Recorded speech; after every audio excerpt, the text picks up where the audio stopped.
Good evening. Last class में हमने reflection खत्म किया था। रिफ्लेक्शन में हमने प्लेन मिरर का रिफ्लेक्शन देखा था।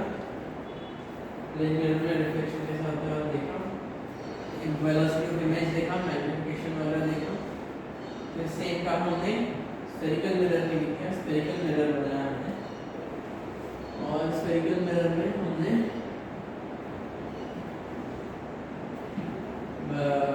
जो हमारा ऑब्जेक्ट और फोकल लेंथ से हमने इमेज डिस्टेंस निकालने का प्रैक्टिस किया।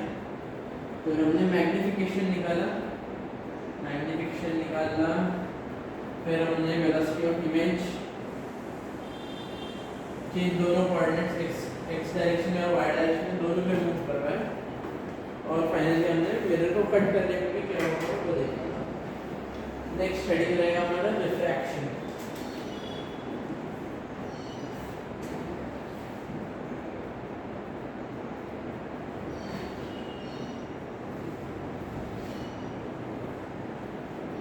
नेक्स्ट स्टडी में हमारा रिफ्रैक्शन।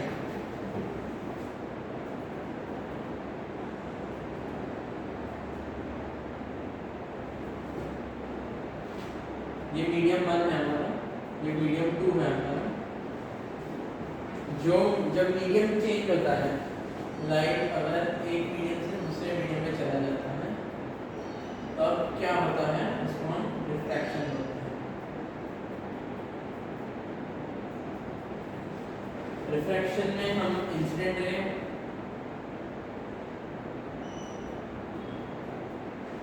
रिफ्रैक्टेड रे,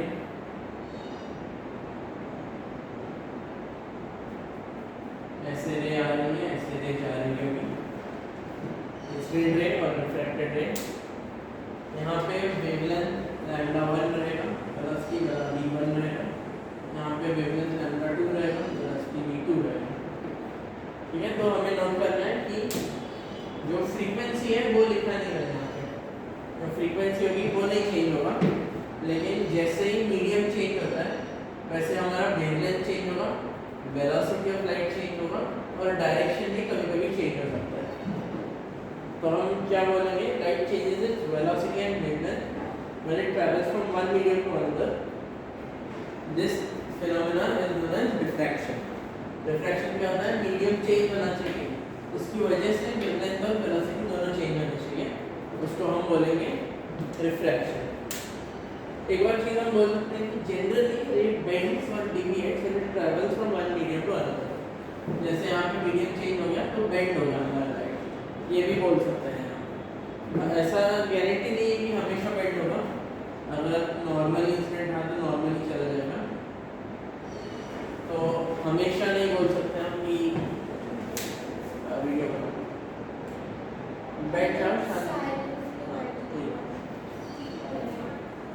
तो हम इंसिडेंट रे जो है वो अगर नॉर्मली रहा इंटरफेस के, जो हमारा मीडियम 1 और 2 के बीच का सरफेस है, इंटरफेस है, अगर उस पर नॉर्मली रहा तो रे बेंड नहीं होगा, सीधे आर पार चला जाएगा।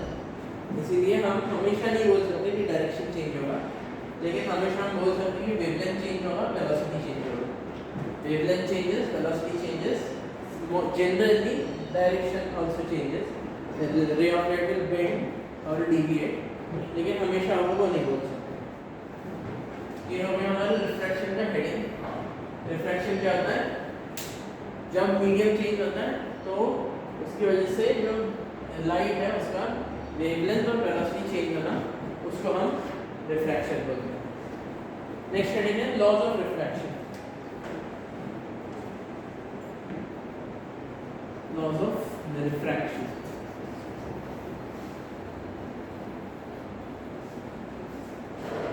लॉज ऑफ रिफ्रैक्शन क्या होता है, उससे पहले हमें रिफ्रैक्टिव इंडेक्स क्या होता है वो पता होना चाहिए। रिफ्रैक्टिव इंडेक्स होता है n =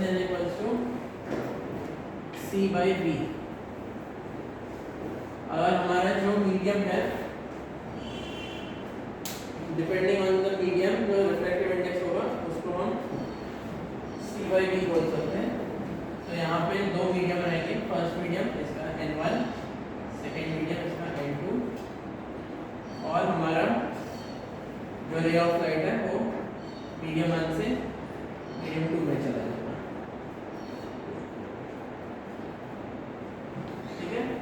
refractive index is c by v. V is velocity of light in the medium, c is speed of light in vacuum. तो जो हमारा refractive index है वो c upon v रहेगा. हमें एक चीज़ पता है कि जो हमारा speed of light है वो वैक्यूम में सबसे फास्ट होता है, इसीलिए ये जो refractive index है वो हमेशा उनसे बड़ा होगा. कुछ स्पेशल मटेरियल्स पे एक बार PYQ आया था जिसमें नेगेटिव रिफ्रैक्टिव इंडेक्स होता है, लेकिन वो हमारे अभी के लिए कोर्स में नहीं है. अगर PYQ आ गया तो कॉम्प्रिहेंशन में किया जाएगा, सारा डेटा दे देगा उसके बारे में. ठीक है, तो हमारा ये इंसिडेंट रे है, ये हमारा रिफ्रैक्टेड रे है और ये हमारा नॉर्मल है. इंसिडेंट रे, रिफ्रैक्टेड रे, नॉर्मल. फर्स्ट चीज जो हमें ध्यान रखना है that is I, N and R are coplanar. जो हमारा इंसिडेंट रे का डायरेक्शन है, रिफ्रैक्टेड रे का डायरेक्शन है और नॉर्मल का डायरेक्शन है, दे आर कोप्लेनर. कोप्लेनर का मीनिंग क्या होता है? सेम प्लेन में लाई करते हैं, almost lie the same plane, और उसको हम इस फॉर्मूला से डिनोट करते हैं I cross R dot N is equal to 0. तो अगर तीन वेक्टर्स कोप्लेनर रहे तो उसका फॉर्मूला होता है I cross A cross B dot C is equal to 0. तो अगर ये तीन कोप्लेनर है तो दो का क्रॉस प्रोडक्ट तीसरे के साथ डॉट ले लिया तो वो हो जाएगा 0. सेकेंड जो है ये फर्स्ट लॉ ऑफ रिफ्रैक्शन हो गया, incident ray, normal and reflected ray are coplanar. Second law क्या बोलता है? जो हमारा एंगल ऑफ इंसिडेंस है और एंगल ऑफ रिफ्रैक्शन है. एंगल ऑफ इंसिडेंस क्या होता है? इंसिडेंट रे और नॉर्मल के बीच का angle. Refracted or reflected angle of refraction, angle of refraction reflected ray और नॉर्मल के बीच का एंगल होता है. तो हमें I और R के बीच में रिलेशन पता है, sin R upon sin R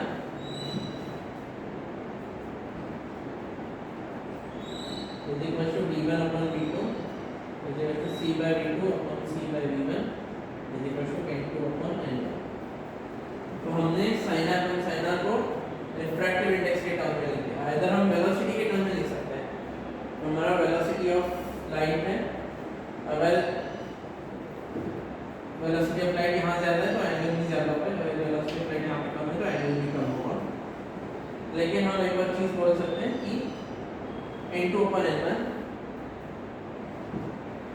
तो इन दोनों को इक्वल कर देंगे तो N1 sin R is equal to N2 sin R. ये भी याद रखेंगे हम, N1 sin R is equal to N2 sin R. N1 क्या है? मीडियम 1. I क्या है? मीडियम 1 का एंगल. N2 क्या है? मीडियम 2 का रिफ्रैक्टिव इंडेक्स. R क्या है? मीडियम 2 के बीच का angle. N1 sin R is equal to N2 sin R. ये किसको बोलते हैं? Snell's law. स्नेल्स लॉ बोलते हैं हम इसको लॉ ऑफ रिफ्रैक्शन में पढ़ेंगे.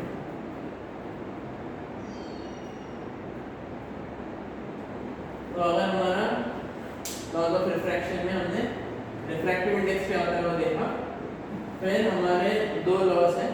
First is incident angle, reflected angle. Incident ray, refracted ray and normal are all coplanar. Second law is Snell's law. N1 sin R is equal to N2 sin R.